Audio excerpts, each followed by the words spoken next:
Voice channel, जो telephone communication में जो वॉइस चैनल यूज़ होता है डिजिटल कम्युनिकेशन में, एक वॉइस चैनल 64 kbps का होता है, 64 किलोबिट्स पर सेकंड। अब ये कैसे निकलता है, क्यों ये 64 kbps ही होता है, ये हम समझ लेते हैं। इसके लिए सबसे पहले जानते हैं ये जो टेक्निक इसमें यूज़ होती है, पल्स कोड मॉड्यूलेशन यूज़ होता है। Now what is pulse code modulation? Pulse code modulation is the technique to convert an analogue signal into a digital signal. मतलब एक एनालॉग सिग्नल को हमने डिजिटल सिग्नल में कन्वर्ट करना है, और इसके लिए जो टेक्निक यूज़ होने वाली है उसको कहते हैं पल्स कोड मॉड्यूलेशन। एनालॉग और डिजिटल का कन्वर्जन समझने के लिए बहुत ज़रूरी है ये समझना कि एक एनालॉग सिग्नल क्या होता है, एक डिजिटल सिग्नल क्या होता है। तो सबसे पहले एनालॉग और डिजिटल के बारे में जानने से पहले एक चीज़ और जान लेते हैं कि कॉन्टीन्यूस और डिसकॉन्टीन्यूस सिग्नल क्या होता है। ये जानना इसीलिए ज़रूरी है क्योंकि एनालॉग और डिजिटल को सुनकर एक कन्फ्यूज़न होता है कि शायद एनालॉग कॉन्टीन्यूस सिग्नल को बोलते हैं, डिजिटल बोलते हैं डिसकॉन्टीन्यूस सिग्नल को। एक जनरल परसेप्शन है, तो इसको क्लियर कर लेते हैं कि कॉन्टीन्यूस और डिसकॉन्टीन्यूस एक अलग बात है, एनालॉग और डिजिटल एक अलग बात है। जब मैं बात करता हूँ कि कोई सिग्नल कॉन्टीन्यूस है या डिसकॉन्टीन्यूस है, तो मैं बात कर रहा हूँ टाइम के रिस्पेक्ट में, कि हर किसी मोमेंट पर या हर किसी टाइम पर उसकी कोई वैल्यू है या नहीं। अगर हर मोमेंट ऑफ टाइम पर सिग्नल की कोई वैल्यू लगातार है, मतलब हर मोमेंट पर उसकी कोई ना कोई वैल्यू है, तो वो कंटिन्यूस सिग्नल कहलाता है। और अगर कुछ मोमेंट्स ऐसे हैं कि जब उसकी कोई वैल्यू ही नहीं है, जैसे कि ये सिग्नल है, इसकी यहाँ पर वैल्यू है, फिर यहाँ वैल्यू है, फिर यहाँ, फिर यहाँ, फिर यहाँ, लगातार हर मोमेंट ऑफ टाइम पर इसकी वैल्यू नहीं है, बीच में इसकी कोई वैल्यू ही नहीं है। जबकि ऊपर एक सिग्नल है कंटिन्यूस सिग्नल, जिसकी हर मोमेंट पर कोई ना कोई वैल्यू है। तो कुल मिलाकर मैं ये देख रहा हूँ, मैं एक्स एक्सिस यानी टाइम के रिस्पेक्ट में देख रहा हूँ कि वैल्यू है या नहीं है। तो जब भी मैं कंटिन्यूस डिसकंटिन्यूस सिग्नल की बात करता हूँ तो मैं टाइम के रिस्पेक्ट में सिग्नल को देखता हूँ। जब मैं बात करता हूँ एनालॉग या डिजिटल सिग्नल की, तो मैं देखता हूँ वाई एक्सिस के रिस्पेक्ट में, यानी एम्पलीट्यूड के रिस्पेक्ट में। मतलब एक एनालॉग सिग्नल वो सिग्नल होता है जो इनफाइनाइट नंबर ऑफ वैल्यूज़ ले सकता है। इसका जो सबसे सिंपल एग्जांपल होता है, जो हमारी घड़ी होती है, क्लॉक, जो वॉल क्लॉक होती है, जो घूम रही होती है जिसमें सुई, उसमें वो एक एनालॉग सिग्नल है, क्योंकि वो कोई भी वैल्यू ले सकता है। 1:15 हो रहे होते हैं, 1:15, 2 सेकंड, 3 मिलीसेकंड, 4 माइक्रोसेकंड, 8 नैनोसेकंड, कुछ भी कोई एक वैल्यू हो सकती है। हालांकि हम उसको कितना समझ पाते हैं हमारे लिए सवाल एक ही हुआ, लेकिन कुल मिलाकर एक्चुअल टाइम वो घड़ी इतना भी दिखा रही होती है, वो तो हम नहीं समझ पा रहे होते, वो अलग बात है। जबकि डिजिटल क्लॉक जो होती है वो 1:15 2 सेकंड अगर होते हैं तो उसके बाद सीधा 3 सेकंड होते हैं, फिर 4 सेकंड होते हैं, यानी 3 सेकंड के बाद 4 सेकंड। मतलब वो खुद डिजिटल घड़ी फाइनाइट वैल्यूज़ लेती है। 3 सेकंड से 4 सेकंड के बीच में वो भी कोई टाइम नहीं बता पाती, जबकि एनालॉग घड़ी बता पाती है। हम न समझ पाएँ ये एक अलग बात है। तो जब मैं एनालॉग क्लॉक की बात करता हूँ तो मैं उस क्लॉक की बात करता हूँ जो इनफाइनाइट वैल्यूज़ ले पा रही है, जबकि डिजिटल क्लॉक फाइनाइट वैल्यूज़ लेती है। एक सिग्नल भी इसी तरीके से होता है, वाई एक्सिस के रिस्पेक्ट में, एम्पलीट्यूड के रिस्पेक्ट में। ये एक एनालॉग सिग्नल है पहले जो बनाया, ये इसकी वैल्यू बदलती जा रही है और कुछ भी हो सकती है, बीच में कुछ भी वैल्यू हो सकती है। जबकि एक डिजिटल सिग्नल है, उसकी कुछ फिक्स वैल्यूज़ है, over the period of time उसकी कुछ फिक्स वैल्यूज़ हैं। तो ये कुल मिलाकर मैं जब वाई एक्सिस के रिस्पेक्ट में सिग्नल को देखता हूँ ताकि मैं सिग्नल को क्लासीफाई कर पाऊँ कि ये एनालॉग होगा या डिजिटल। तो ये बेसिकली डिफरेंस है एनालॉग और डिजिटल सिग्नल में। अब क्योंकि हम पल्स कोड मॉड्यूलेशन से चले थे तो वापस उसी पर आते हैं कि पल्स कोड मॉड्यूलेशन है क्या। जैसा कि पहले भी बताया कि पल्स कोड मॉड्यूलेशन एक टेक्निक है to convert analogue signal to digital signal. अब ये वाला काम होता कैसे है, एनालॉग सिग्नल डिजिटल सिग्नल में कन्वर्ट होता कैसे है। इसमें जो प्रोसेस इन्वॉल्व होते हैं एक है सैम्पलिंग, क्वांटाइजेशन और कोडिंग। सबसे पहले तो हमारे पास ये एक वॉइस सिग्नल है, जो हमारा जो आवाज़ है। अगर मैं टेलीफोनिक कम्युनिकेशन की क्योंकि हम लोग बात कर रहे हैं तो जो इसमें एक बात ये है कि हालांकि आदमी की आवाज़ तो 20 हर्ट्ज़ से 20,000 हर्ट्ज़ तक की रेंज है जिसमें ह्यूमन वॉइस वेरी कर सकती है, लेकिन अमूमन जो बातचीत हम लोग करते हैं वो 300 हर्ट्ज़ से 3.4 किलो हर्ट्ज़ तक में हमारी नॉर्मल बात हो जाती है। यानी कि एक टेलीफोन पर आदमी जिस तरह से बात करेगा, उसके बाद जो इसके हायर सिग्नल्स हो गए वो अलग सिग्नल्स हो गए, जो डॉल्बी डिजिटल साउंड कुछ ज़्यादा ही हाई फ्रीक्वेंसी के वॉल्यूम होंगे जिसकी कि नॉर्मल वॉइस टेलीफोनी में ज़रूरत नहीं है। मतलब 300 हर्ट्ज़ से 3.4 किलो हर्ट्ज़ के बीच में जो हम लोग बात करते हैं उसमें हमारा पूरा कम्युनिकेशन हो जाता है। अगर मैं इस बैंड की बात करूँ तो 300 से 3.4 किलो हर्ट्ज़, तो मैं कह सकता हूँ कि ये एक 3.4 किलो हर्ट्ज़ का बैंड होना चाहिए। लेकिन मैं जब सैम्पलिंग करता हूँ, बाद में फिर सिग्नल को कोड करता हूँ, डीकोड करता हूँ, तो मुझे फ़िल्टर्स यूज़ करने पड़ते हैं। अगर मैं एग्जैक्ट 3.4 किलो हर्ट्ज़ के हिसाब से बनाऊँ तो हो सकता है मैं कुछ सिग्नल्स को मिस कर जाऊँ फ़िल्टर जब मैं उस पर लगाऊँ। तो इसीलिए इस चीज़ को कवर करने के लिए या इसको टेक केयर करने के लिए कि मैं कुछ सिग्नल मिस ना कर जाऊँ, तो मैं इस बैंड को थोड़ा सा ज़्यादा 3.4 किलो हर्ट्ज़ तक का बैंड है तो 4 किलो हर्ट्ज़ तक के बैंड में मैं मानता हूँ कि मैं सेफली ऐसे सर्किट्स डिज़ाइन करूँगा कि मैं जो बोल रहा हूँ वो पूरा का पूरा रिकवर हो पाए। तो इसीलिए मैं जो वॉइस बैंड को जो कि 3.4 किलो हर्ट्ज़ को है, हम मान के चलते हैं कि 4 किलो हर्ट्ज़ का एक पूरा बैंड है। ये मेरी एनालॉग वॉइस है जो कि 4 किलो हर्ट्ज़ के बैंड में होती है जिसमें मैं बात करता हूँ। अब इस वॉइस के साथ होगा क्या, जैसे कि बताया था पहले सैम्पलिंग होती है, तो इसके कुछ सैम्पल्स को कलेक्ट कर लिया जाता है, सैम्पलिंग करी जाती है, कुछ सैम्पल्स लिए जाते हैं। अब सैम्पल जो लिए जा रहे हैं, बात यह है कि सैम्पलिंग किस रेट से की जाए, कितने सैम्पल्स लिए जाएं। तो इसके लिए जो है नाइक्विस्ट ने एक क्राइटेरिया दिया था, नाइक्विस्ट क्राइटेरिया जिसे कहते हैं। उनका कहना है कि जो हाईएस्ट फ्रीक्वेंसी किसी सिग्नल की है उसकी twice should be the sampling rate. Sampling rate किसी भी सिग्नल को पूरी तरह से रिकवर करने के लिए, रिकंस्ट्रक्ट करने के लिए, जो उस सिग्नल की हाईएस्ट फ्रीक्वेंसी है उसका कम से कम दुगना होना चाहिए। बिकॉज अभी हम सैम्पल्स में तोड़ते हैं, फिर क्वांटाइज करते हैं, फिर कोड करते हैं, आगे चल के डिकोड करेंगे, फिर सैम्पल से वापस सिग्नल को रिकंस्ट्रक्ट करना होता है जब रिसीवर एंड पर वॉइस को सुनाना है।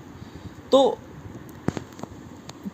जो सैम्पलिंग रेट डिफाइन है कि कम से कम दुगना होना चाहिए highest frequency of the signal से, ताकि जो बेस सिग्नल है, जो वॉइस सिग्नल है, वो पूरा का पूरा वहाँ पर रिकवर हो पाए। इससे कम सैम्पलिंग करूँगा तो मैं कई चीज़ें मिस कर दूँगा, मुझे समझ में नहीं आएगा कि जो ट्रांसमिट किया था वो क्या था और जो मैं रिसीव करूँगा वो समझ में नहीं आएगा, या वो वॉइस नहीं होगी जो बोली गई है, जो कहा गया है वो नहीं सुनाई देगा, कुछ चीज़ें उसमें मिस हो जाएंगी। तो इसीलिए हम भी नाइक्विस्ट क्राइटेरिया फॉलो करते हैं। सैम्पलिंग रेट हम लोग दुगना रखेंगे तो मैं ट्वाइस ऑफ 4 किलो हर्ट्ज़ मेरा सैम्पलिंग रेट होगा, यानी कि 8 किलो हर्ट्ज़ निकल कर आता है। इसका मतलब है कि मैं 8000 सैम्पल्स पर सेकंड लूँगा। 8K मीन्स 8000, 8000 सैम्पल्स पर सेकंड लूँगा, ये मेरा सैम्पलिंग रेट होगा। तो मैं इस रेट से वॉइस की सैम्पलिंग कर दे रहा हूँ बस। अभी तक मैंने एक तरीके से कॉन्टिन्यूस सिग्नल को डिसकॉन्टिन्यूस करा, अभी तक एनालॉग ही है पूरा सिग्नल। इसको डिजिटल में कन्वर्ट करना है, पीसीएम ये कहता है। तो डिजिटल में कन्वर्ट करने के लिए जो टेक्नोलॉजी, जो टेक्निक यूज़ होने वाली है वो है, अगला इसका प्रोसेस है क्वांटाइजेशन। क्वांटाइजेशन के थ्रू एक एनालॉग सिग्नल डिजिटल सिग्नल में कन्वर्ट होता है। क्वांटाइजेशन क्या है? क्वांटाइज करने का मतलब होता है बेसिकली क्वांटिफाई करना, कोई वैल्यू देना। मैंने सैंपल्स तो ले लिए, लेकिन हर एक सैंपल को मैं क्या मानूं कि ये कितना है, इसकी वैल्यू, इसका एम्पलीट्यूड क्या है, क्या वैल्यू इसकी मानूं, इस वाले की क्या वैल्यू मानूं, और ये जहाँ जहाँ तक सैंपल चलते जाएँ तो कितनी वैल्यूज़ मैं डिफरेंट वैल्यूज़ को मानता रहूँ। जितने सैंपल्स हैं नीचे कितने आएंगे। इसमें डिजिटल का जो एक ऊपर भी हमने बात करी थी कि डिजिटल सिग्नल वो होता है जो डिजिटल सिग्नल में फाइनाइट वैल्यूज़ होती हैं। इसका मतलब कि मैं एनालॉग क्योंकि कुछ भी वैल्यू ले रहा था, तो मैं क्या करूँगा कि इसका डिफ़ाइन करूँगा कि अगर लेवल इतना है तो इसको क्या वैल्यू मानूँ, या इस लेवल के जितने भी सिग्नल्स हैं उनकी क्या वैल्यू मानूँ, इस लेवल के जितने भी सिग्नल्स हैं उनकी क्या वैल्यू मानूँ। तो कुल मिलाकर हम क्या करते हैं इसमें क्वांटाइजेशन में, इसको डिफरेंट लेवल्स में तोड़ देते हैं। जैसे कि ये डॉटेड लाइन्स हैं, मैंने क्या करा, ऊपर भी मेरे 4 लेवल हैं, 0 1 2 3 4, नीचे है -1 -2 -3 -4। तो मैंने 8 लेवल में एक तरीके से तोड़ दिया इसको, 4 ऊपर 4 नीचे, और उसमें देखा कि कौन सा सैंपल किस लेवल में आ रहा है। अगर ये पहले लेवल से थोड़ा सा ऊपर है तो भी मैं इसको मानता हूँ ये 1 लेवल है, थोड़ा सा ऊपर 3 से थोड़ा सा नीचे तो को 3 माना जाता है। तो इस तरीके से मैं लेवल्स में इनको कोई ना कोई वैल्यू देता हूँ, ताकि बेसिकली क्वांटिफाई मैंने कर दिया है कि सिग्नल का जो सैंपल है उसकी वैल्यू क्या होगी। क्वांटाइजेशन जिस प्रोसेस को मैं कह रहा हूँ। अब क्योंकि सारे सैंपल जो पूरे सिग्नल है कुछ फाइनाइट वैल्यूज़ में डिवाइड हो गए हैं, मतलब पूरे कुछ फाइनाइट वैल्यूज़ में मैं एक्सप्रेस कर पा रहा हूँ कि 100 वैल्यूज़ हैं कुल मिलाकर, कि इनमें ये डिजिटल सिग्नल को मैं बता सकता हूँ कि इस टाइम पे ये वैल्यू है, इस टाइम पर ये वैल्यू है। इसमें लेवल का बहुत बड़ा रोल है। फॉर एग्ज़ाम्पल हम टेलीफोनी के लिए बात कर रहे हैं, तो टेलीफोनी में ये देखा गया कि अब मैं एक चीज़ और है कि लेवल ही डिसाइड करता है क्वालिटी ऑफ सिग्नल जो रिसीव होगा। अगर मैं इसको बहुत और छोटे छोटे लेवल्स में तोड़ दूं, यानी कि मैं 8 की जगह 16 लेवल्स कर दूं, तो ये और ज़्यादा क्लैरिटी के साथ सैंपल्स को कवर करेगा। मतलब 1.2 को 1 मानेगा, तो अगर मैं और छोटे छोटे सैंपल में तोड़ दूं तो हो सकता है मैं 1.1 को 1 लूँ और 1.2 को 1.2 ही लूँ। यानी कि मैं जितना ज़्यादा लेवल्स बढ़ाता जाऊंगा उतने ज़्यादा सैंपल्स उतनी ज़्यादा जो क्वालिटी आएगी वो बढ़ जाएगी।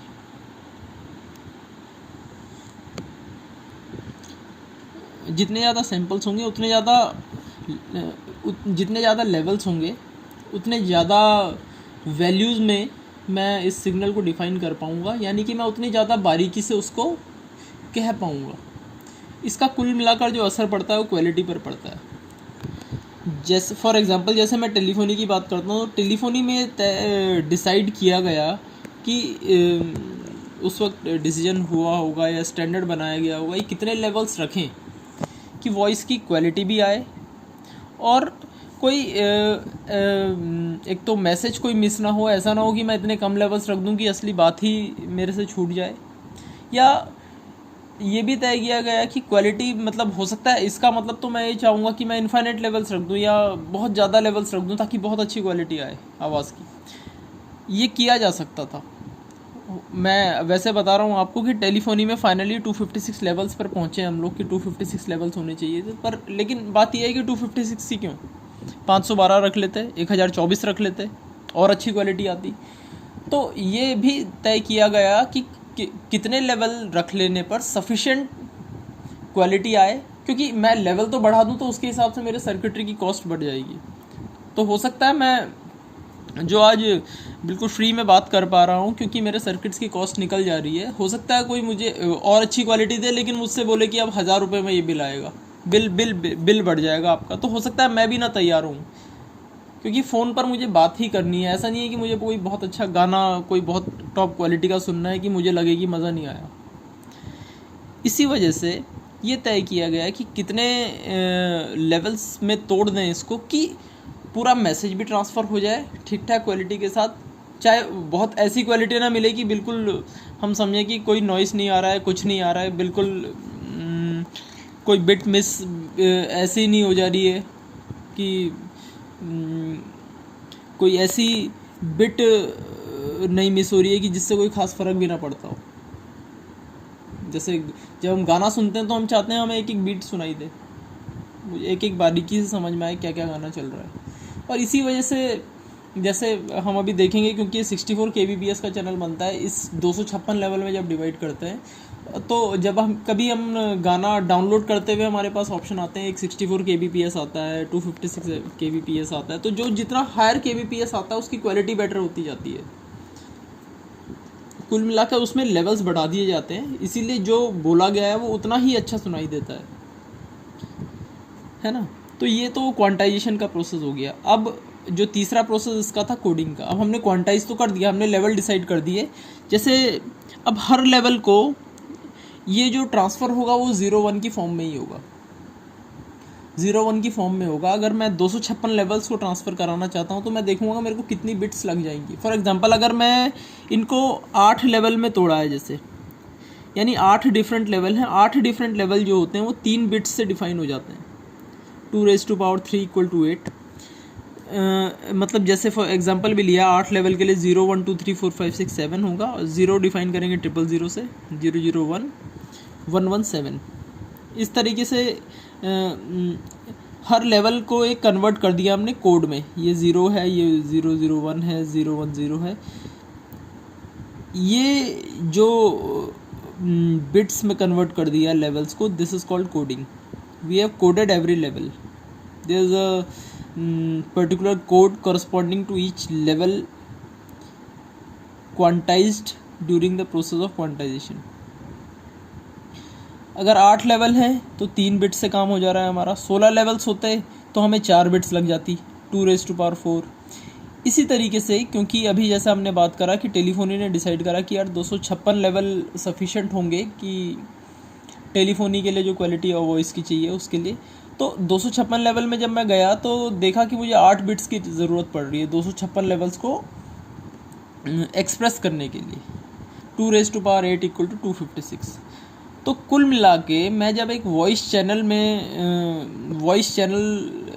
जो एक सिंगल वॉइस चैनल जब कम्युनिकेट करता है तो उसको 8 बिट्स की ज़रूरत होती है ताकि वो अपने पूरे 256 लेवल्स को डिफाइन कर पाए। तो मैं ये कह सकता हूँ कि for telephony voice channel levels = 256, therefore bits = 8 पर सैम्पल। हर सैम्पल में 8 बिट्स, हर एक सैम्पल को 8 बिट की ज़रूरत पड़ रही है कि उसको हम डिफ़ाइन कर पाएँ। ठीक है। अब अभी हमने देखा था कि जो वॉइस चैनल है उसमें सैम्पलिंग रेट तो होगा 8000 सैम्पल्स पर सेकंड, यानी 8000 सैम्पल 1 सेकंड में ट्रैवल करेंगे। 8000 सैम्पल 1 सेकंड में ट्रैवल करेंगे तो मैं क्या कह सकता हूँ कि मैं 8000 × 8 बिट्स पर सेकंड ट्रांसफ़र करेंगे, क्योंकि एक सैम्पल जो है 8 बिट का बना हुआ है। 8 बिट से एक सैम्पल बना है, 8000 सैम्पल 1 सेकंड में जा रहे हैं, यानी 8000 × 8 = 64000 बिट्स 1 सेकंड में जा रही है। 64000 बिट्स 1 सेकंड में जा रही है, दैट इज़ 64 kbps। तो इस तरह से हम यहाँ तक पहुँचते हैं कि क्यों एक वॉइस चैनल 64 kbps का होता है टेलीफोनी में। मैं जैसे बात कर रहा था कि अगर मेरे को और अच्छा क्वांटाइजेशन करूँगा तो 256 kbps में और ज़्यादा सैम्पल्स यूज़ करूँगा, और कोई लिमिट नहीं, और ज़्यादा मैं आता हूँ। तो इसीलिए जो डाउनलोड क्वालिटी गानों की हमें जब ऑप्शन आता है कि आप 64 kbps में डाउनलोड करोगे, 128 में, 256 में, तो हम देखते हैं जो हायर kbps वाला है वो ज़्यादा अच्छा क्वालिटी देगा। उसका रीज़न है better quantization. So this is all about voice channel being 64 kbps। अब ये देखेंगे कि 64 kbps को ट्रांसफ़र कैसे करना है।